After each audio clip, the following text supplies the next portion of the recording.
Tinker Air Force Base has continued to overhaul B-52s since President Carter canceled the B-1 plans late in his administration. The B-1 was supposed to help phase out the older bomber. With Reagan's announcement today, Tinker will be taking their B-1 program out of the standby position and putting it into full swing. The Air Logistics Center at Tinker will be responsible for maintenance on the B-1, just as they are on the B-52. Officials don't expect a rapid switch. The B-1 will be phased in as the B-52 is being phased out. I would say the biggest impact is the impact of consistency. It's going to allow us to retain basically what we have today. As far as any growth, I really don't foresee any. I see a phasing in and then a phasing out, a phasing in of the B-1 and a phasing out then of those systems that are becoming too old to really retain. Tinker hasn't seen the last of the B-52s. Some models of the Strato Fortresses may be in service until the year 2000, and Tinker will continue to maintain them. But now the Oklahoma City Air Logistics Center will prepare to do the job they began gearing for in the early 70s, to maintain an upgraded offensive system. Charles Schnitzer, Action 4, Tinker Air Force Base.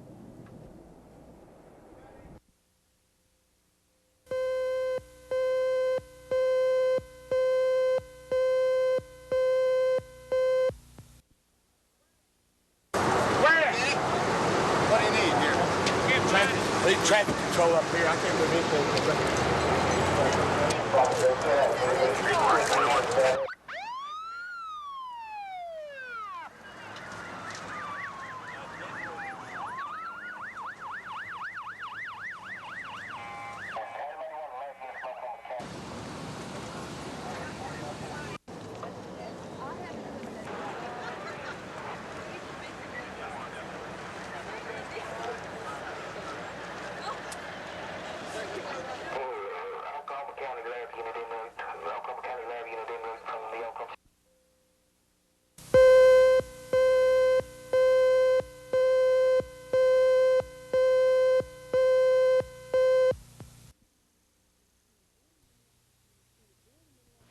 He was born in Minneapolis, Minnesota, where he attended public school until the 5th grade. That year, he was sent to a specialized school in South Dakota because of a nervous disorder. The kidnapping charge against Corey is not the first time he's had a run-in with the law. In 1976, Don Corey was arrested in Louisiana for the attempted theft of $1,400. His family made restitution of the money. The next year found Corey in Dallas, where he was arrested for trying to steal money out of a cash register. Those charges were again dismissed. Well, 2 years later, Don Corey was in Sioux Falls, South Dakota, where he was picked up for questioning in connection with a runaway girl, but charges were never filed. As far as employment, Corey's known to work sporadically at fairs. In addition, his record shows he's been a manager at several fast food restaurants in the country. Now police are working on a definite lead which they hope will drive Corey out in the open. It's known he's addicted to a painkiller, Demerol, and has to have shots almost daily, shots which are given to him in emergency rooms, which he then leaves without paying. Police think they've tracked his location as recently as yesterday and are currently following a possible sighting today.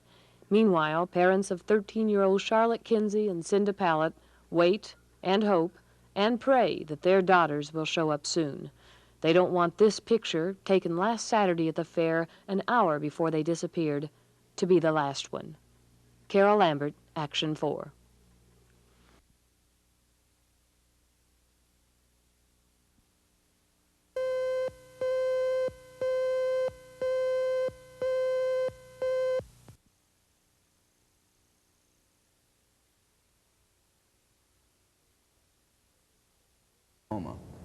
With us today, of course, is Provost Clayton Rich and the Dean Rodney Ice, the Dean of the College of Pharmacy.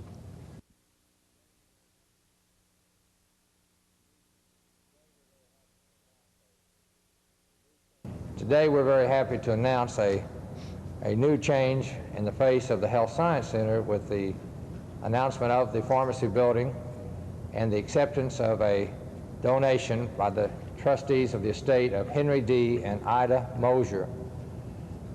Mr. Mosier is a former student of the University of Oklahoma and a pharmacy student. He is deceased, but his estate and the estate of his wife have given to the university and to the state of Oklahoma, $1 million. In appreciation for this contribution, I have requested permission to name the building in his honor, and will so do.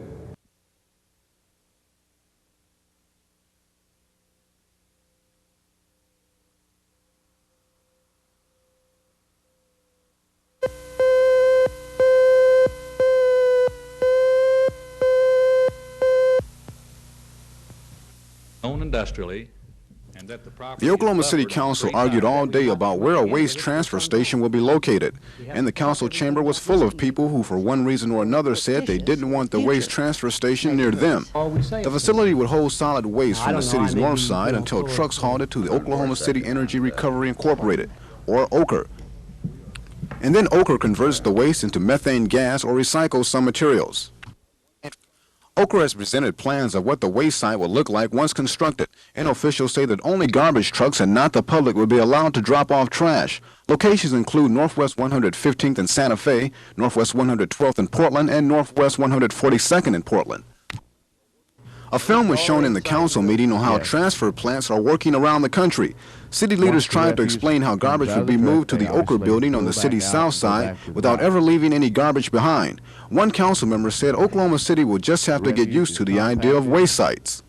What we're doing today, if we take the action today, is we're setting a precedent for future locations, not only north, but if we are going to control the cost of our garbage services in this city, then we're eventually going to have pickup stations south, we're going to have them east, we're going to have them west. And the first one is always the most difficult. It was decided that Northwest 115th and Santa Fe would be the best site for the transfer station of garbage. It has since But many in the area say they'll go to court. Ed Stewart, Action 4, City Hall. I brought out 2 things, and that's all I...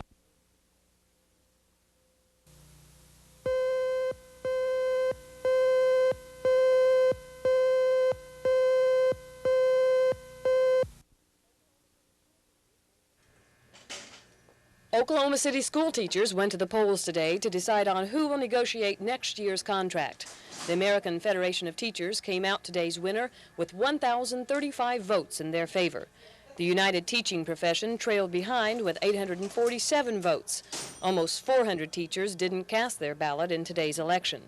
Tonight at UTP's election headquarters, President Joe Baja expressed her disappointment. Well, we don't feel that we've been adequately represented. As a teacher, I don't feel that I've been adequately represented.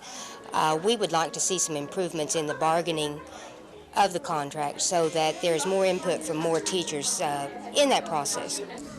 Even though the UTP lost today's election, the people inside seem determined to give it another try. It's been 4 years since their union negotiated teachers' contracts, and now it will be another 2 before they can call for a new election.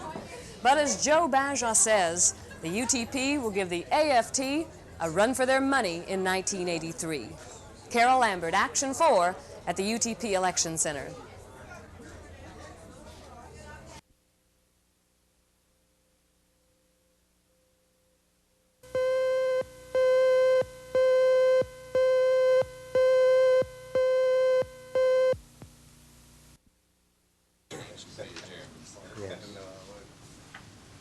At least one.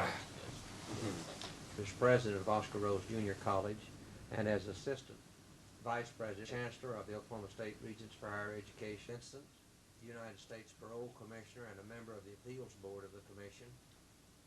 He is a native Oklahoman who prior to that served for 6 years as vice chancellor.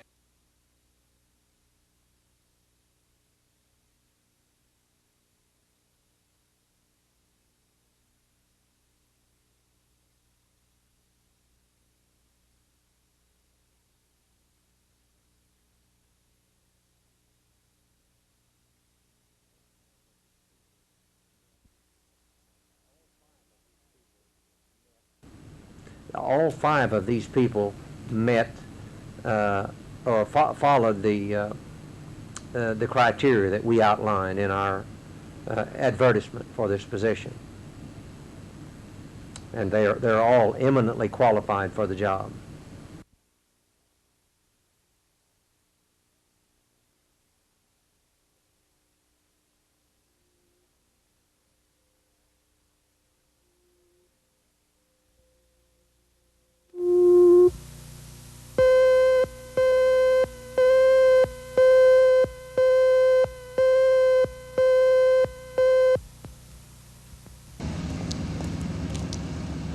Private planes account for more air traffic than the commercial flights, but some private pilots think their flights are getting bottom priority from the air traffic controllers. Some private pilots are upset at what they call unnecessary delays in the Oklahoma City and Dallas area. And Wiley Post Ground, 5 Bravo Tango. Bravo Tango ground. Yeah, any word on ours? I can watch your lap going so fast. Just get yours in about 5 minutes. I got 3 ahead of you. Controllers only allow a certain number of planes off the ground. In Dallas, it's 35 planes per hour total. Private pilots must call 6 or 7 hours ahead of time to reserve a takeoff slot. If they miss it, they're out of luck. Commercial pilots don't have to bother, and private pilots say the extra pressure makes the skies less safe. The general aviation pilots are upset with the system that's supposed to be working, but it only works when it's clear weather. In other words, the delays, the frustrations, and everything that the system is supposed to and designed to accommodate are not being accommodated on the civilian aviation aspect of it. Private pilots say the situation is getting impossible, and they plan a meeting with the controllers tonight to try to work out some of the problems. We'll have a complete report at 10. Sue Lauer, Action 4.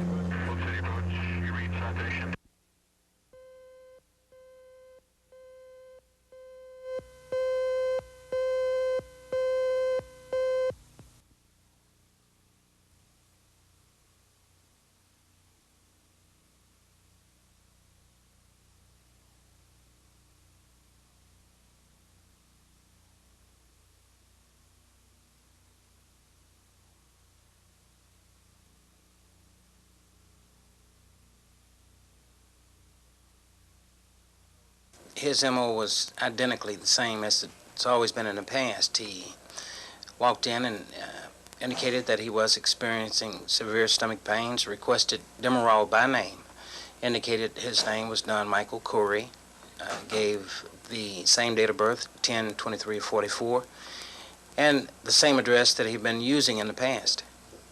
Let me ask you, if this man knows that he's being sought after for kidnapping, why would he check in under his own name? Well, I just theorized that Mr. Corey assumes that we're not looking for him in Mississippi.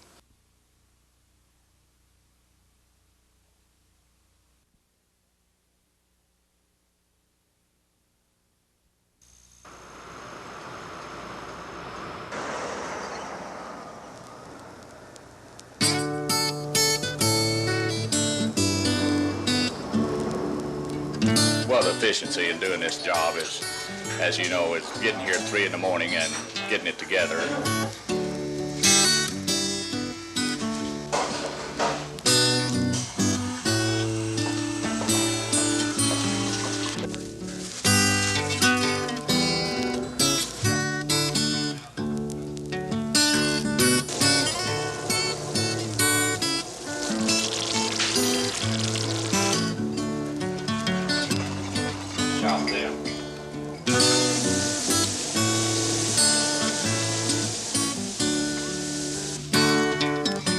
It makes their day. They can make it on breakfast, really. Seems to me like that they have more time for breakfast. They come in here and meditate, and we have some of them that come in here and sit for an hour at a time. Just sit and wake up and get ready for the day. Because it seems like after they leave here in the morning, they're in a hurry-up world.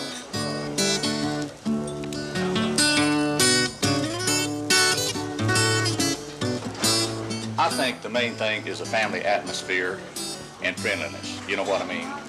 Like I said a while ago, letting people know that you appreciate when they come and go, because without these people out here, we're nothing. I love the cooking.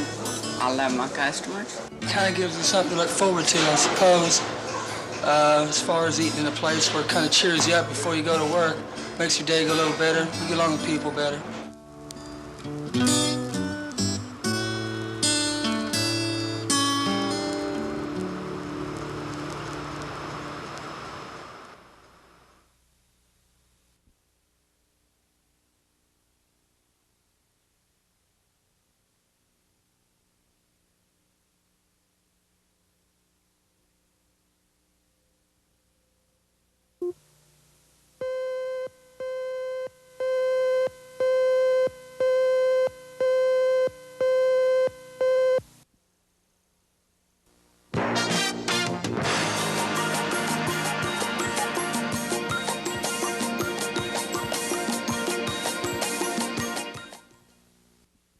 This is Tom Redding and his 5-year-old son, Chris. Tom split with his wife 3 years ago. It was a mutual thing between me and my ex-wife that I got custody of Chris. And we talked it over and decided that he would be happier and better off with me than he would be, because she left the state, and I would never got to see him anymore if he'd gone with her. So Tom is raising his son alone. It's up to him to make sure Chris gets to school on time, that he takes his vitamins and has clean clothes. That's fine for Tom, but can a man be a good father and mother, and is it good for the child? For the most part, we get along pretty good. I'm a fairly good cook, but we don't worry too much about cleaning the house. When it gets so messy we can't stand it, we clean up. I've hoped a long time that fathers would take the responsibility of getting custody of their children, because just because a mother gives birth to the child doesn't mean she is more qualified to rear the child. There are many fathers who are much more qualified in parenting and more interested in parenting than mothers are. On the other hand, Winnie Jones was forced to change roles from homemaker to working woman. Her separation 4 years ago gave Winnie a reason to change roles. Fortunately, she had a skill that made it easier for her to go to work. Many women in her position are not so lucky. 1/4 of all families headed by women had incomes of less than $5,000 just a few months ago. They lived in poverty. So while it's true that more and more, such as Tom Redding, are getting custody of their children after divorce, the reality is that 8 times as many women win custody battles but end up losing the economic war.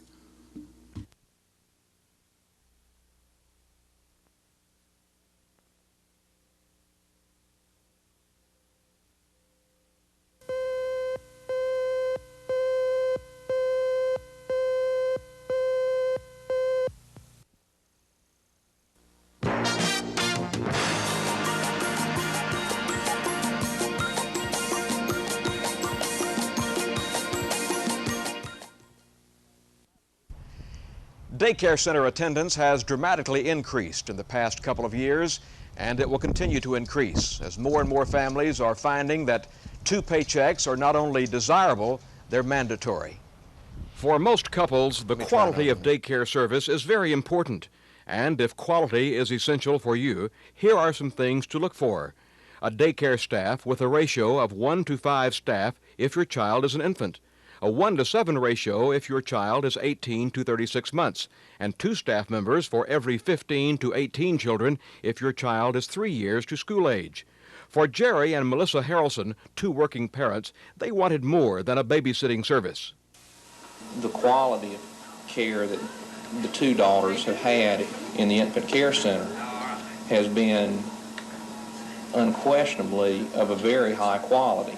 There was a time when the nursery was going to close, and the parents got together and we each observed a different place and a public place. And I never realized the difference before until we observed. And I was totally shocked. And although the price went up and it was pretty tough when half your salary goes to pay for daycare and that kind of thing, but it was well worth it to us, because we were, like Jerry said, we felt very important about the quality and not just someone who takes care of them during the day. I didn't want a babysitter. Vern Strang, the city-county chief daycare center inspector, says Oklahoma City has 203 daycare facilities with over 8,000 children in attendance. Ms. Strang says they are more than babysitting services. No, sir, they're not babysitters. Even with our infants, they are taught. Our infants have exercising, a certain amount of stimulation with the appropriate toys, and I might add here that even the toys in daycare centers are monitored for the numbers, the kinds of toys for certain ages, and the safety of the toys, and whether the toys are in good repair.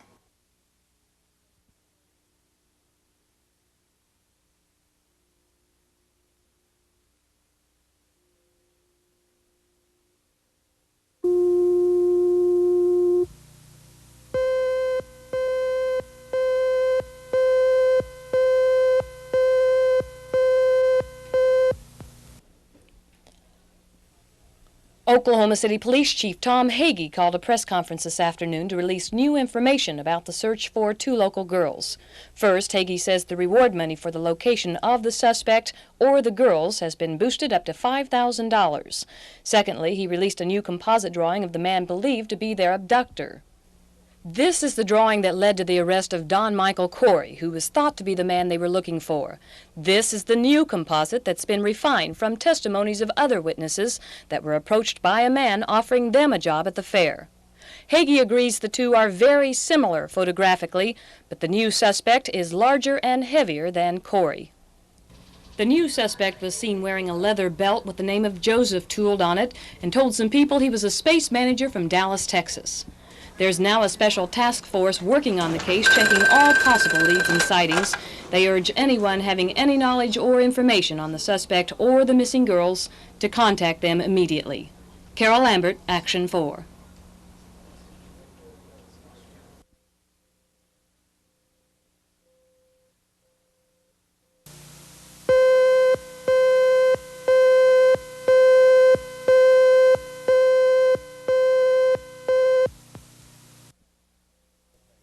The playground was empty this afternoon at the Carney Public School.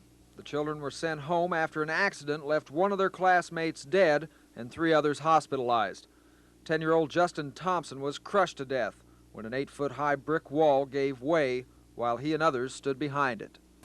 He was talking about his legs being under the big blocks. He was laying right down there, and a block was laying right here that was on Justin, and he was just hollering about his legs being on the block. There was other boys, I think they was trying to get the block off of Justin. Billy Powell was getting the one off of Andy. Then somebody told Mr. McIntyre, and he came out here and got the wall off of Justin. Next minute, whenever I started to leave, he wasn't saying anything. According to officials, the wall was built about 6 years ago as a windbreak, which is what the boys were using it for about 10 this morning, waiting to go in for gym class. The rubble had been cleaned up by the time our camera arrived, but you could see where the wall had been attached to the gym by mortar. However, other students told us the mortar had come loose and the wall was standing on its own. They say that happened about a year ago. The school superintendent says he doesn't want to place the blame on anyone, but some of the older students here at Carney Public Schools tell us that there used to be 6 windbreak walls, and 5 of those were knocked down by children playing on them. Ted Brown, Action 4 in Carney, Oklahoma.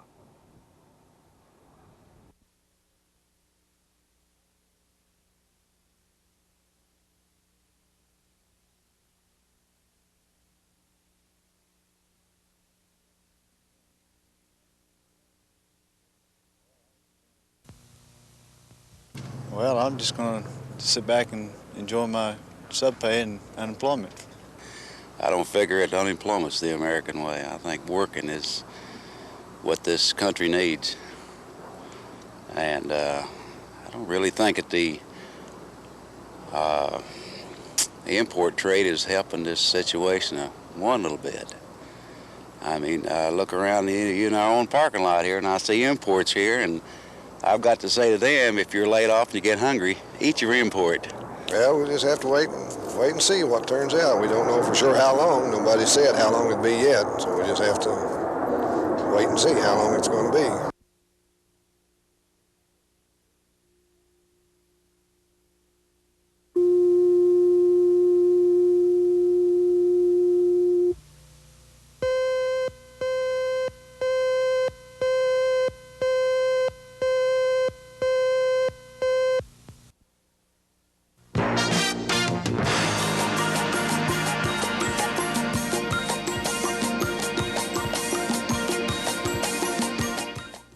Who knows what lurks in the minds of men and women and little children?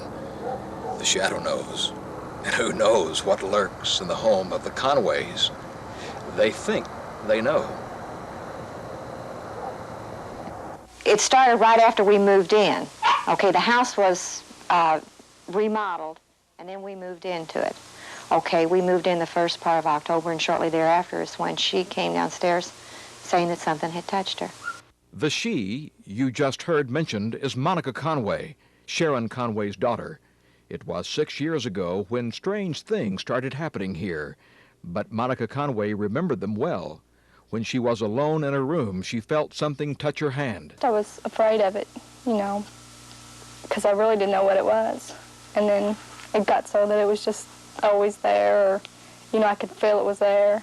So it really didn't bother me after a while. I just knew that it was with me, you know, if I'd go in the bathroom or wherever I'd be. The Conways believe their visitor was a little girl ghost. Sharon Conway remembered her voice. From the balcony, 2 mornings, there was a voice that said, "Mom." And when I came to check to see if it was Monica, it wasn't. The last thing that I remember is the night that I consider that it left. And that was when the 2 big double doors blew open in the middle of the night and rain poured inside the house. And Tom got up, shut the doors, and I assume he locked them. In a few minutes, they blew open again. He got up and he locked them again. And then in about 30 minutes, they blew open again for the last time. There was something here. But you're not sure what it was? It was a ghost. I know that.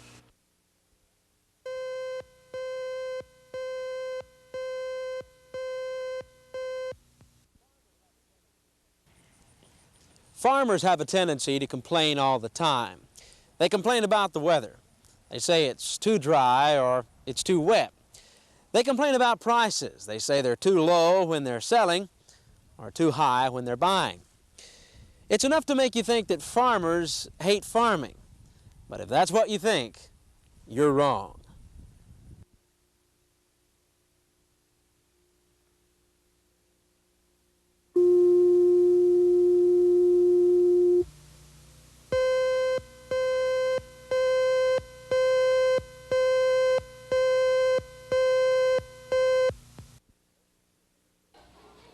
Students at the Edwards Fifth Year Center were busy today preparing for Trick or Treat this Friday.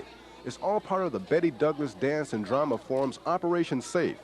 Bags are stuffed with goodies that will be passed out to trick-or-treaters. Kids can pick up the treats at any of Oklahoma City's 30 public parks. The program is in its 6th year, designed to take some of the worry out if what the kids receive is totally safe. And there are other surprises at the centers. Well, this is called Operation Safe. They're trying to get the children to go to some of the centers, and at the centers they're going to have games and things for them to do, and then hand out these packages rather than have them going to door trick-or-treating. In other words, we're going to try to keep them off the street, but yet we're going to keep them involved and happy. Operation Safe is scheduled to start at 5:30 in the afternoon Friday. Organizers say they don't want to take the fun out of trick-or-treat, just the danger. Ed Stewart, Action 4 in Northeast Oklahoma City.